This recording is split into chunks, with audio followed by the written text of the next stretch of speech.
Hoje vamos falar de Fisiologia da Visão, parte 2, né? Uma continuação da aula que eu já postei no da disciplina. E a partir daqui a gente vai falar sobre a retina.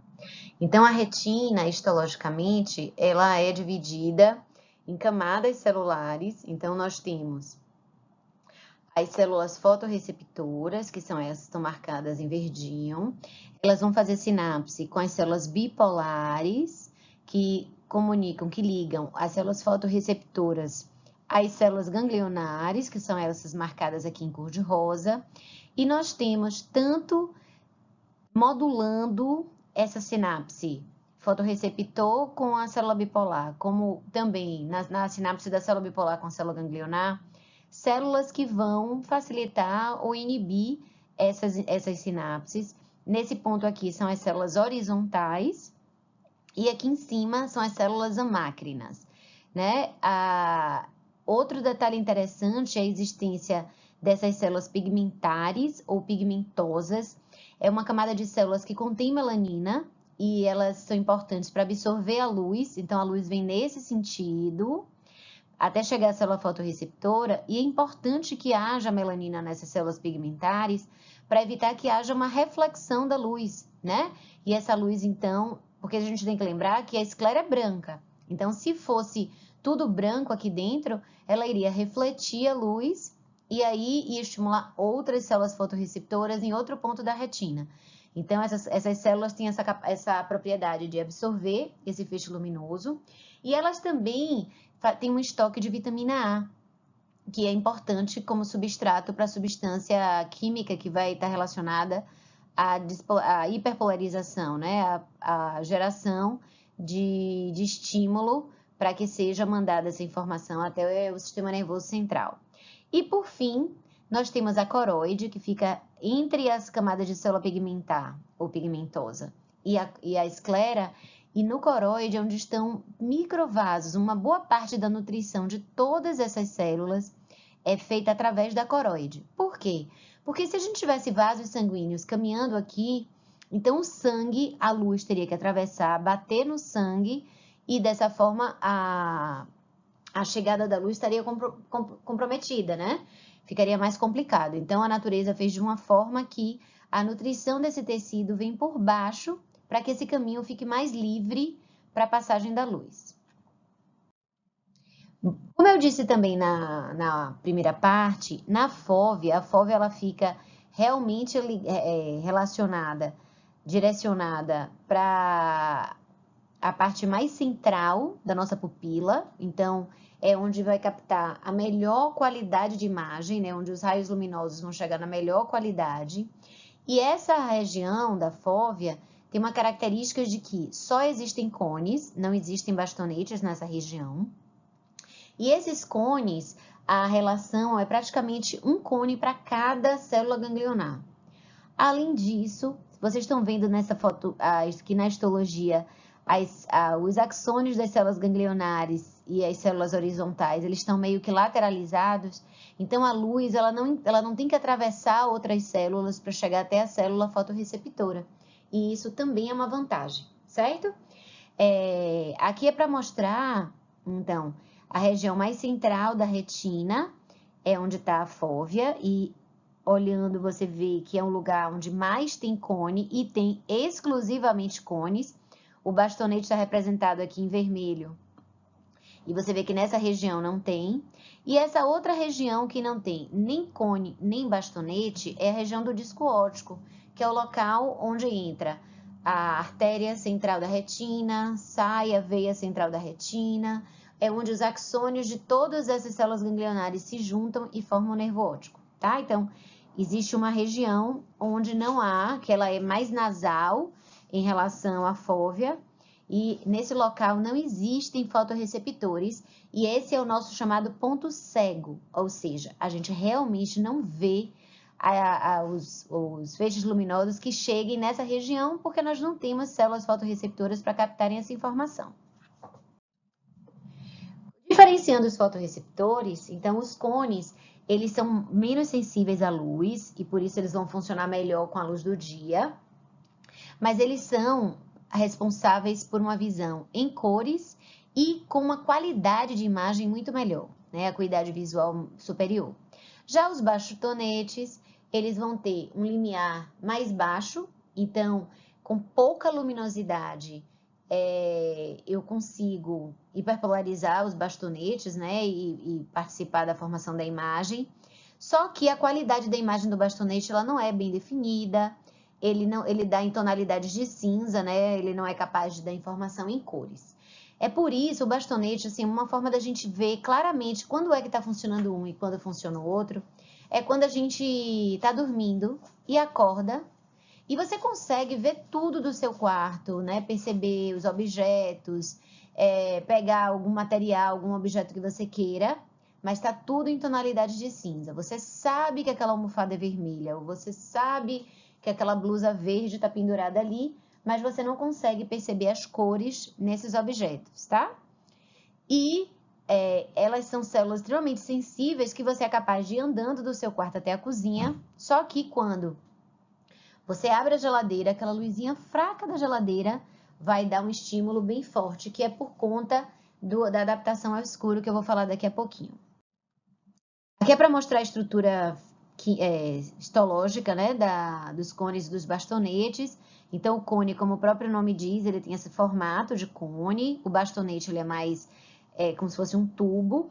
E ambos têm membrana celular dobrada diversas vezes. Então, aqui é uma representação esquemática dessas células. Essa parte aqui toda são dobras de membrana celular. E esse fragmento aqui, esse segmento aqui é chamado de segmento externo. Depois eu tenho um segmento interno, que é muito rico em mitocôndrias, porque aqui eu tenho bombas de sódio e potássio que vão estar jogando o sódio para fora da célula. E depois dessa membrana limitante, eu vou ter a parte de núcleo e o corpo sináptico que vai liberar glutamato, ok? O neurotransmissor dessa região é o glutamato. A camada pigmentar ou pigmentosa, como eu disse para vocês, ela tem a melanina, que é para impedir a reflexão da luz, e ela armazena a vitamina A, que é precursor dos pigmentos fotossensíveis. E essa camada ela é extremamente importante para permitir a adaptação claro-escuro. Inclusive, existe uma característica da deficiência da vitamina A, que é chamada de cegueira noturna. Ou seja, são pessoas que têm visão normal durante o dia, mas à noite, quando ela precisa aumentar a produção de pigmento fotossensível, ela não tem estoque de vitamina A e, consequentemente, ela não consegue enxergar. E aí ela fica com uma deficiência visual.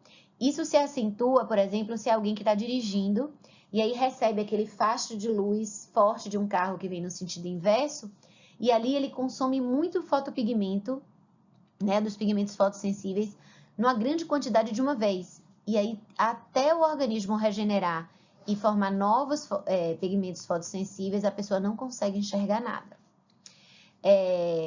O suprimento sanguíneo, ele vem realmente pela coroide, né? Ele chega pela artéria central da retina, mas ele através da coroide, que ele vai permitir que haja nutrição das células fotorreceptoras e das outras células que fazem parte da retina.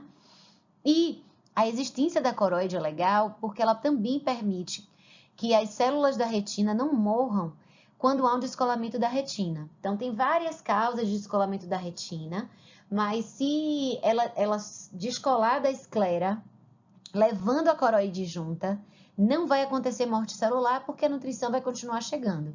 Eu só vou ter morte das células da retina se descolar de uma forma que não leve o coroide ou se permanecer muito tempo descolada e não puder ser recolocada na posição original. Em relação à fotoquímica da visão, então, o pigmento fotossensível nos bastonetes é chamado de rodopsina. E essa rodopsina é uma molécula formada de duas subunidades, a escotopsina e o 11-cis-retinal. Essas duas substâncias se ligam e elas unidas formam a rodopsina. Quando a luz incide, ela muda a afinidade dessas duas subunidades e muda a conformação dessa substância, dessa proteína, né?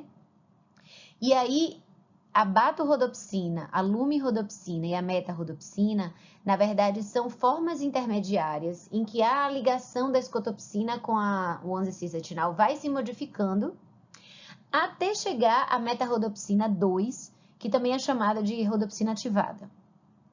Nesse momento, eu tenho, então, a ativação de uma cascata, que vai ser importante para ativação, para hiperpolarização da célula receptora, né, do fotorreceptora, mas também há uma separação da escotopsina com todo o transretinal, que a isomerase vai regenerar para 11-cis-retinal e volta a fazer mais rodopsina. Lembrando que a vitamina A ela é essencial para essa etapa e é assim que ela vai ser importante para a formação do pigmento fotossensível. O que acontece quando eu tenho a rodopsina ativada? Então, na hora que eu tenho, a luz incidiu na rodopsina e fez com que ela passasse por todas as etapas até chegar na meta-rodopsina 2. Essa rodopsina ativada, que é a meta-rodopsina 2, ela vai ativar a transducina. A transducina vai ativar a fosfodiesterase, que é uma enzima que vocês até já viram lá em BMC. A fosfodiesterase ela é uma enzima que quebra o GMP cíclico e transforma ele em GMP. Só que esse GMP cíclico, ele é extremamente importante para manter um canal de sódio que tem na membrana aberto. Então, vamos olhar esse ladozinho aqui da figura. Como é que funciona a célula fotorreceptora? Então, eu falei que aqui, esse segmento, eu tenho muita mitocôndria, porque eu tenho uma bomba de sódio e potássio que funciona todo o tempo jogando sódio para fora, potássio para dentro.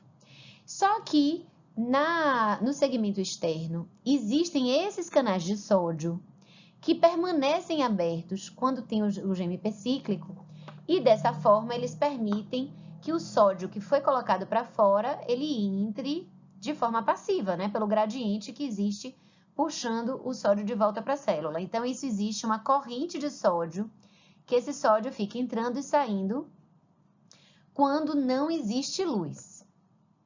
Quando a luz incide, que essa cascata é ativada, quebra esse GMP cíclico, fecha esse canal, fecha o influxo do sódio, mas a bomba continua jogando o sódio para fora.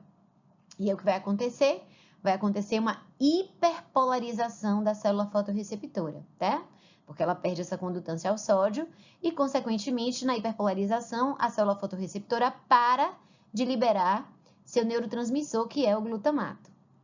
Esse potencial receptor, que é o que acontece nesse momento, ele dura cerca de 1 segundo e a nossa visão, gente, é em fotografias, tá? É igual a um filme. Quem já viu nos vídeos de YouTube e tal, como é que a gente vê, como é que é feito um filme? Na verdade, a máquina tira várias fotografias e, a depender da velocidade com que você mude esses quadros das fotografias, a gente vê o movimento. Tem gente que faz isso no desenho, né? O antigo desenho animado era assim. E isso é possível porque o nosso olho é assim. A gente funciona tirando fotos, certo? Que duram 1 segundo ou menos que isso, e você não vê, então, a continuação da imagem.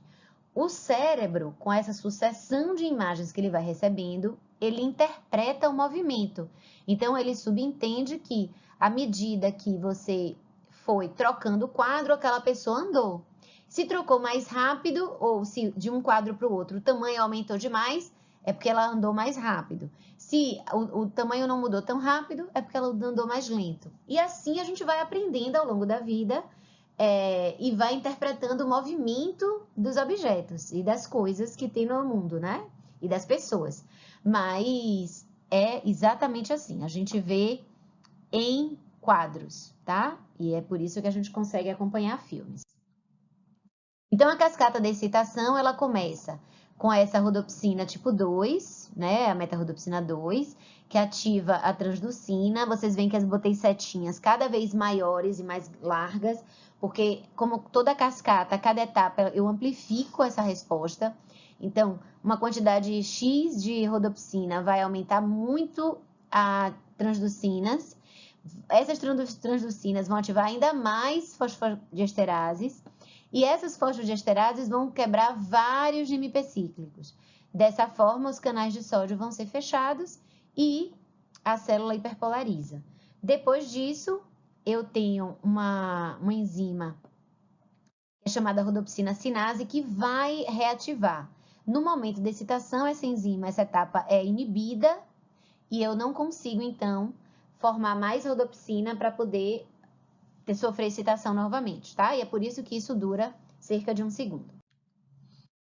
Essa figura é para mostrar a conexão da célula fotorreceptora com as outras células da retina, né? Célula bipolar e a célula ganglionar, principalmente.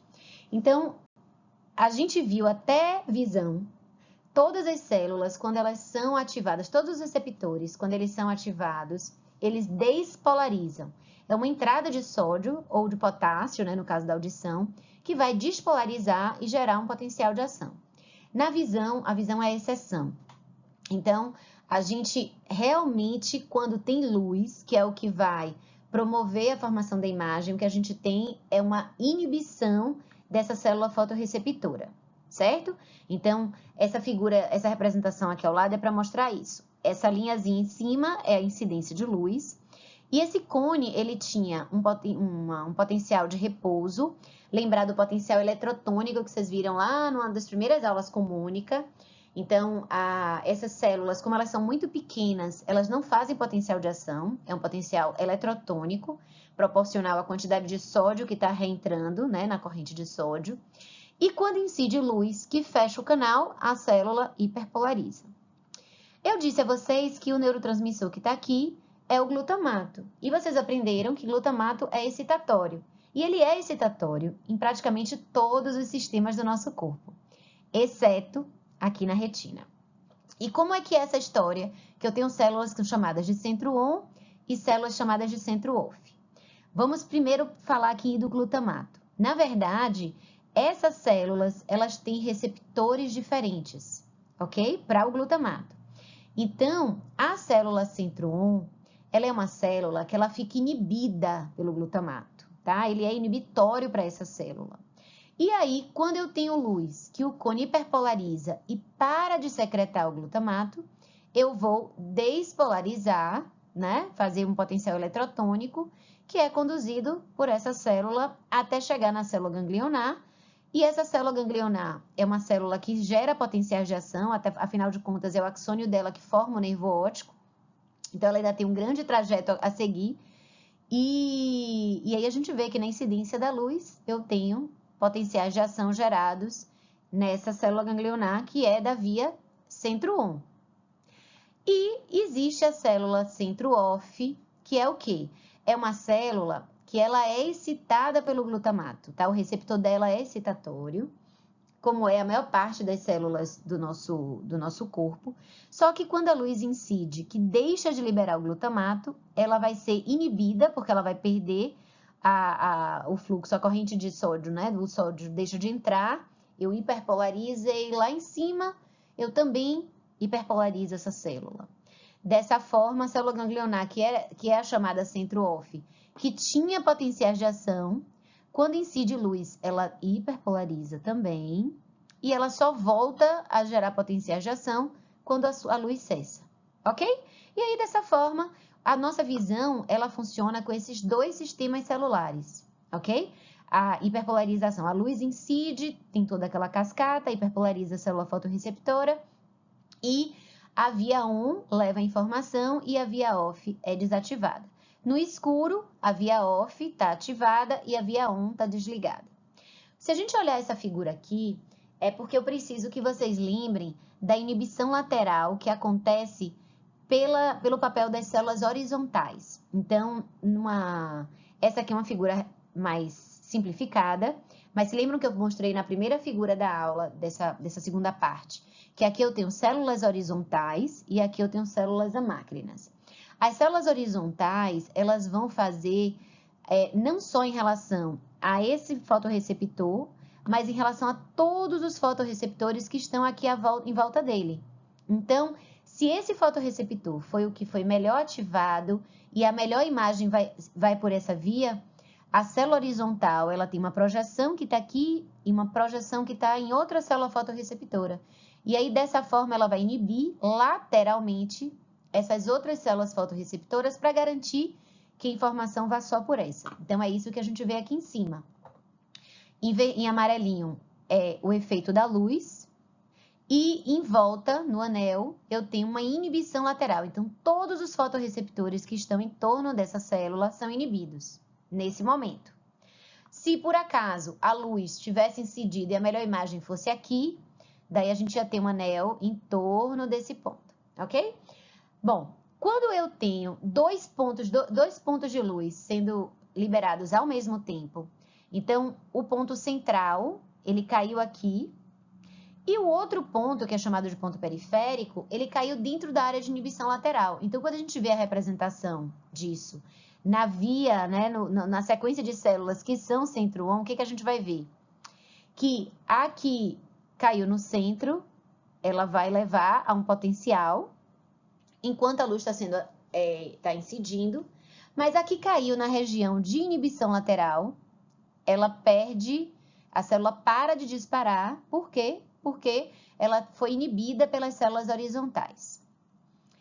Se eu tiver uma situação de iluminação central apenas, então, representando esse caso aqui, só essa área central, então a gente vê que só essas células estão despolarizando. Agora, se a iluminação for em anel, sabe, tipo esses ring lights que a gente usa hoje em dia para fazer as videochamadas e gravar aulas e tal. O ring light, se você olhar para o centro dele, a fóvea vai estar captando a câmera, vai estar captando o seu celular, e a gente não vai estar pegando o ring light. Mas se você fosse medir essa região, ela vai estar totalmente inibida. Por quê? Porque a luz não está incidindo e não está tendo esse papel nessa região. Bom, e aqui é para via off. A via off é exatamente o inverso de tudo que eu disse. Então, a via off, quando a luz você está medindo no centro e a luz é central, ela desliga, deixa de ter a geração do potencial de ação, consequentemente não tem inibição lateral, e aí uma fonte de luz que caia nessa região vai gerar informação. No caso da iluminação central, desliga totalmente, porque essa célula é centro off, então ela desliga mesmo. A iluminação anular, eu vou ter a célula despolarizando, porque ela está caindo numa região que não está relacionada ao fato dela ser centro off, né? E dessa forma a gente tem. E na iluminação difusa, isso se perde um pouco, ok? O fato da gente ter células centro-on e centro-off é que garante a qualidade de imagem e a nitidez de imagem que o olho é capaz de captar, certo? Isso é uma evolução em relação aos outros sentidos em que a gente tem apenas um receptor para cada célula que vai formar o nervo que leva a informação do sistema nervoso central. Em relação à visão colorida, então a visão colorida ela vem dos cones e hoje a gente sabe que os cones eles têm a mesma estrutura física, né, histológica do bastonete, a diferença é só a forma, só que a substância química, né, o fotopigmento ou pigmento fotossensível é diferente. Então, a gente vai ter um cone com pigmentos para azul, para verde e para vermelho, tá? A gente tem esses 3 cones e eu falei para vocês que o olho humano ele é capaz de captar informações visuais, né, luminosas, que cheguem num comprimento de onda de 400 até 750 nanômetros, né, de comprimento de onda. E olhando aqui, se a gente olhar aqui em cima, são as cores do arco-íris, né, que vai do violeta ao vermelho, e a depender do tom, eu vou, ou seja, do comprimento de onda, eu vou estar estimulando um cone só, 2 cones, ou 3 cones, certo? Simultaneamente. E é assim que a gente vai estimular e o cérebro vai, então, receber. Então, quando ele vir o azul, na verdade, a cor azul é uma percentual de estímulo do cone azul, do cone verde e do cone vermelho. E aí, dessa forma, o cérebro aprende, alguém vai e lhe ensina, ó, essa cor é azul, essa cor é lilás, essa cor é rosa, essa cor é laranja. E assim a gente vai de acordo com o tipo de estimulação sensorial que você está recebendo em relação aos cones, dizer qual é exatamente a cor, porque alguém lhe ensinou o nome daquela cor. E daí vem a questão do daltonismo, né, que na verdade é um tipo genético apenas para a cegueira para cores. E aí eu acrescentei inclusive isso nessa aula para ajudar vocês a entenderem um pouquinho disso. Então, a cegueira para cor, se a gente lembrar que a célula fotorreceptora, ela tem um fotopigmento. Esse fotopigmento é uma proteína, lembram que eu mostrei para vocês? Que é formado de escotopsina com cisto retinal. Então, se eu tiver uma mutação no gene que vai formar uma dessas proteínas, eu não vou formar aquele pigmento e, consequentemente, aquela célula fotorreceptora não é passível de ser estimulada. Então, hoje a gente já sabe de pessoas que podem ter deficiência em apenas um cone, em 2 cones ou nos 3 cones. Sim, existem pessoas que não veem cores, elas veem tonalidades de cinza. E como é que ela vive? Como é que ela chega e diz, eu quero uma roupa vermelha, ou eu quero uma roupa cinza ou laranja? Porque ela aprendeu assim. Então, na hora que ela estava lá brincando com a mãe, e a mãe foi ensinando, o percentual de ativação de cones que ela tem é o percentual de ativação que o cérebro vai interpretar, e alguém ensinou que o nome daquilo é cinza, que o nome daquilo é verde, que o nome daquilo é lilás. Então, ela não vê do jeito que a gente vê. E isso, gente, eu acho que sirva de reflexão para a vida, tá? Não é só na visão que as pessoas não veem exatamente iguais umas às outras, não. A gente tem conceitos, princípios, ideias políticas, religiosas, crenças, várias coisas que são muito diferentes e a gente tem que interpretar e levar em consideração isso, que às vezes a leitura daquela pessoa, por mais que seja um absurdo, o contrário ao que a gente acredita, está de acordo com o que ela entende, percebe e vê do mundo. Mas voltando aqui para minha cegueira para cores. Então, o que a gente sabe é o seguinte: protanopia são pessoas que têm uma deficiência do cone vermelho e ela não tem capacidade de ver as cores vermelhas. A deuteranopia é uma deficiência de cone verde e a tritanopia é uma deficiência do cone azul. E aí, dessa forma, a pessoa se torna incapaz de ver essas cores. Só que aqui está mostrando, então, a visão normal, em que eu tenho azul com verde, vermelho com verde, azul com roxo, marrom com verde e verde claro com amarelo, certo? Se a pessoa tem uma deficiência do cone vermelho, ela vê desse jeito. E aí, quando ela é pequena, que a mãe está mostrando o verde, esse é o tom que ela vê e é assim que ela aprende que isso aqui é verde, certo? Só que na hora que você coloca verde e vermelho juntos, praticamente desaparece, tá? Se a gente tirar esse anel que foi desenhado aqui, isso aqui permanece, é como se fosse uma cor só. Talvez esse vermelho seja um pouquinho mais forte, mas a depender da tonalidade do vermelho pode ser sim confundida. Então, às vezes a pessoa veste uma roupa listrada ou vê um tecido de restaurante italiano, né? Que gosta muito desse verde com vermelho, em xadrez e acha que é um tecido liso, porque é assim que ela vê.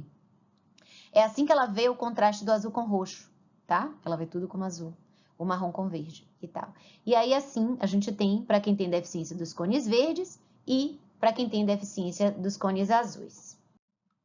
E aí foram criados, então, os oftalmologistas, eles têm esses discos que são para identificação de pessoas que tenham deficiência em algum cone, ok? Então, aqui nós temos para pessoas o mais prevalente, que é o daltonismo, né? Que é a confusão verde-vermelho.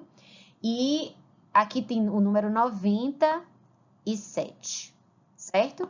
Algumas pessoas não conseguem ver, por quê? Porque ele está entremeado por uma mistura de verde, de marrom, de cinza, de laranja, de vermelho. Então, isso pode confundir um pouco. E existem esses outros discos, porque lembram que eu mostrei que a depender do tipo de cone que é deficiente, eu posso ver um pouco diferente. Então, às vezes, a pessoa tem uma deficiência para cor, e naquele teste de lá da normal, porque o defeito do cone não é aquele, mas em um desses cones vai ter uma alteração. Fisiologicamente, o que é que tem aqui escrito aqui? Só para vocês já se testarem: 12, 2, 42, 74 e 6, certo? Bom, vamos falar agora de adaptação claro-escuro, que é extremamente importante. Então, o olho humano, ele vai usar vários mecanismos para conseguir ver lá fora, um dia de sol e também de noite, no escuro, com todas as luzes da casa apagada, a cortina fechada, ele ainda conseguia enxergar. Obviamente, porque dentro desse quarto, com a cortina fechada, existe alguma luz, mesmo que seja muito tênue, mas alguma luminosidade está entrando, ok? Se a gente estiver dentro de um quarto hermeticamente fechado, que não passe nada de luz, a gente não consegue ver, tá? É importante haver luz para que haja visão. Então, quando a gente fala de escuro, não é a ausência completa de luz, é uma baixa incidência de luz. Então, na claridade, o que é que acontece? Como a luz tem muita luz, então eu vou consumir minha rodopsina, né? Os fotopigmentos vão sendo consumidos, vão sendo quebrados em rodopsina ativada para fazer hiperpolarização. Eu vou ativar o reflexo fotomotor, que vai fechar a pupila e vai garantir que a quantidade de luz que entra no nosso olho seja menor, seja proporcional ao que o olho consegue trabalhar de intensidade de luz. Inclusive, na falta de um reflexo fotomotor funcionando bem, a fotofobia é muito grande, ou seja, a gente fica muito intolerante à claridade. Quem já teve no oftalmologista e dilatou pupila sabe exatamente como é isso. Às vezes você está saindo no final de tarde e a luminosidade do dia está incomodando, tá? E aproveitando o parênteses, se alguém aqui nunca foi no oftalmologista porque enxerga bem, precisa ir sim, porque a gente precisa medir a pressão do olho, tá? Todo mundo precisa passar no oftalmologista de vez em quando. Bom, e em relação ao escuro? Poxa, como é que eu consigo enxergar? Então, eu vou dormir, apago a luz do meu quarto. No primeiro momento, eu realmente não consigo enxergar, mas daqui a pouco eu tô vendo tudo. Eu consigo andar com o quarto totalmente escuro. Como é que isso acontece? Como é que isso funciona? Então, o olho, a retina, ela faz várias adaptações. É o aumento do diâmetro da pupila. Então, eu deixo de ter o reflexo fotomotor, que fez a constricção da pupila. A pupila vai abrir, vai chegar a 8 milímetros. Lembra que eu mostrei lá na aula passada? Que aumenta até 30 vezes a quantidade de luz que consegue entrar. Então, eu deixo assim, como se fosse uma janelona aberta para a luz entrar no meu olho. E eu vou usar meu estoque de vitamina A, que está ali na célula pigmentar, e vou fazer mais fotopigmento para poder deixar meu olho extremamente sensível, minha retina extremamente sensível, para que qualquer pouquinho de luz consiga ativar meu bastonete e fazer, ou melhor, essa ativação é entre aspas, né, porque é uma hiperpolarização, e fazer a informação ser levada adiante. O cone, ele não vai funcionar nesse momento, né, se a incidência de luz realmente for baixa, o cone não consegue hiperpolarizar, ele não tem função e a gente não vai conseguir ver cor. E o terceiro mecanismo que acontece é uma adaptação neural.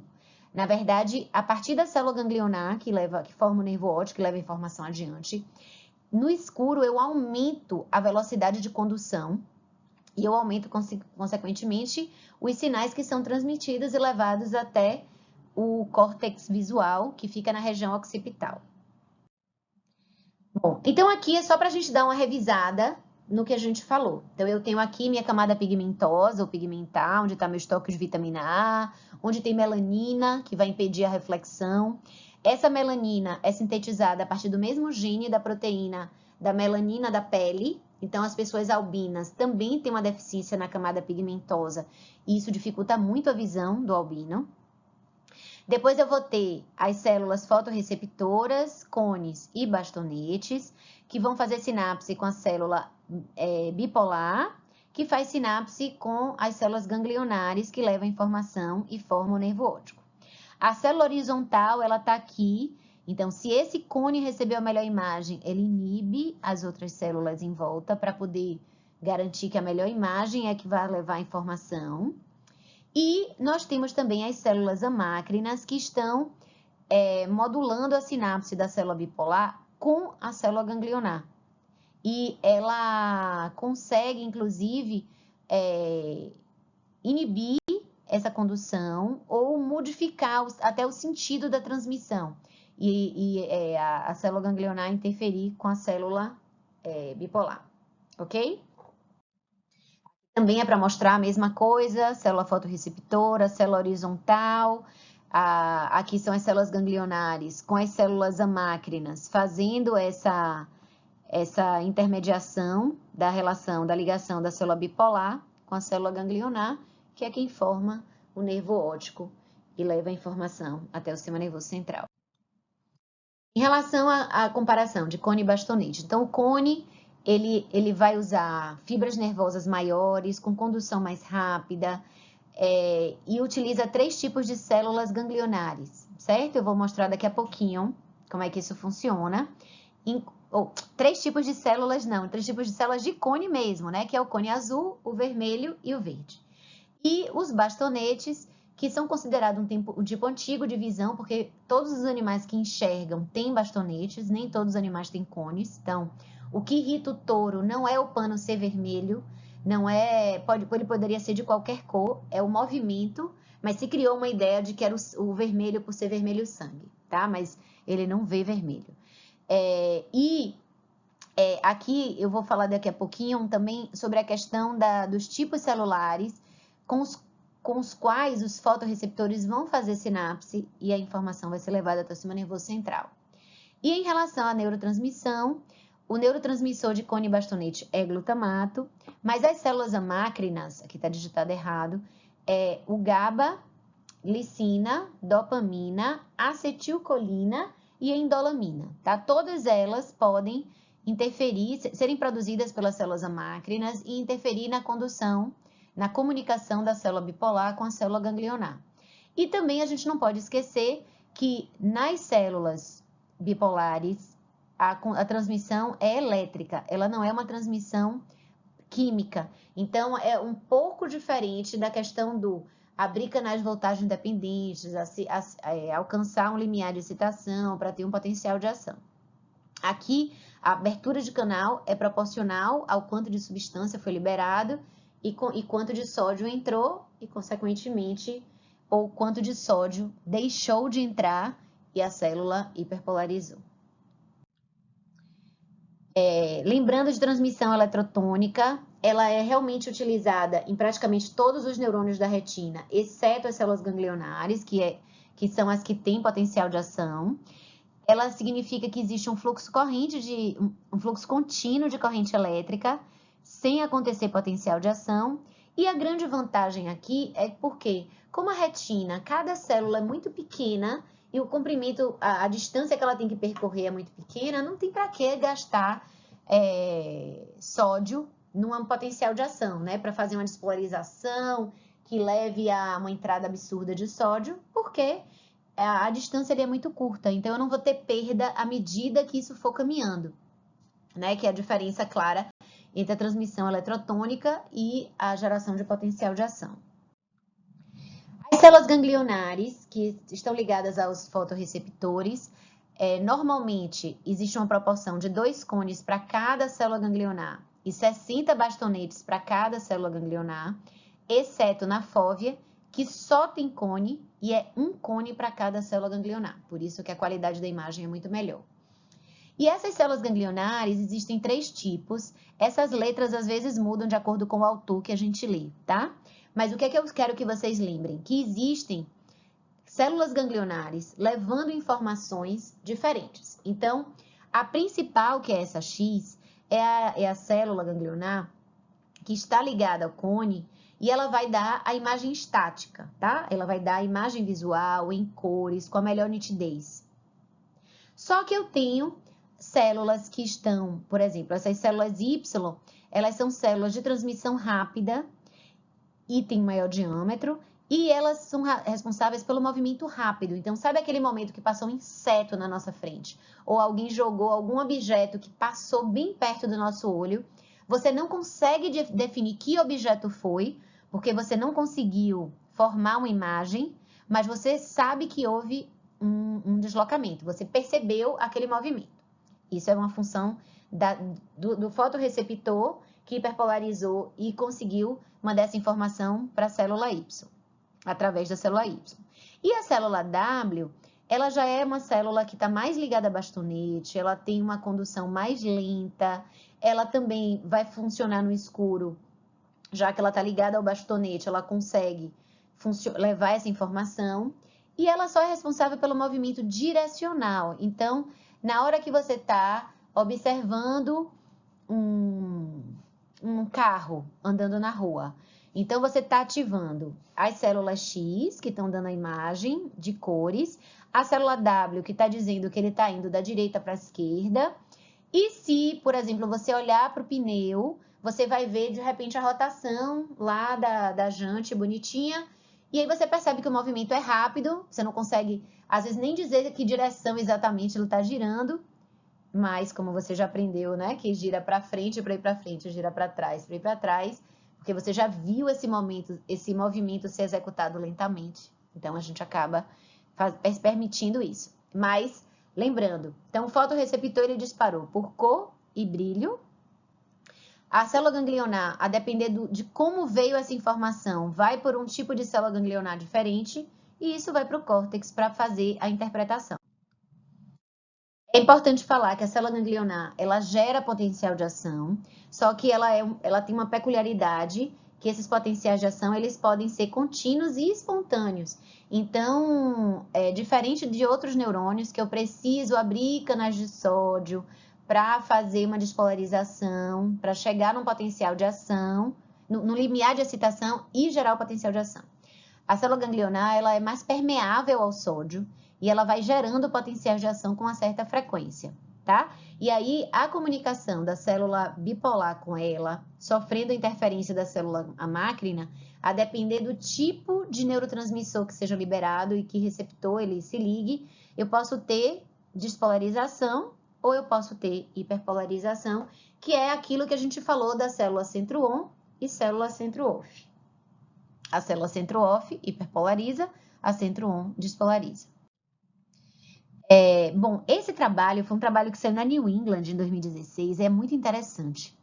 Eles viram algumas pessoas que apresentavam uma cegueira monocular transitória. Então, eram pessoas que iam para o oftalmologista e diziam que em determinado momento elas não conseguiam ver por um olho, porque, e daí a pouco tempo, poucos minutos, essa visão voltava. E aí, isso ficou aquele mistério até que eles descobriram que, na verdade, era relacionado a smartphone. Então, quando você fica deitado ou deitada, né? O olho que está para baixo, ele é comprimido e, às vezes, pela compressão, muda a imagem. Então, o que é que a gente faz? A gente ou cobre esse olho ou a gente fecha esse olho e fica vendo por um olho só. O que que acontece? Se você vai ficar ali muito tempo, às vezes horas, assistindo coisas no seu celular, o olho que foi coberto, ele ficou inibido e, consequentemente, o cérebro não está recebendo informação dele.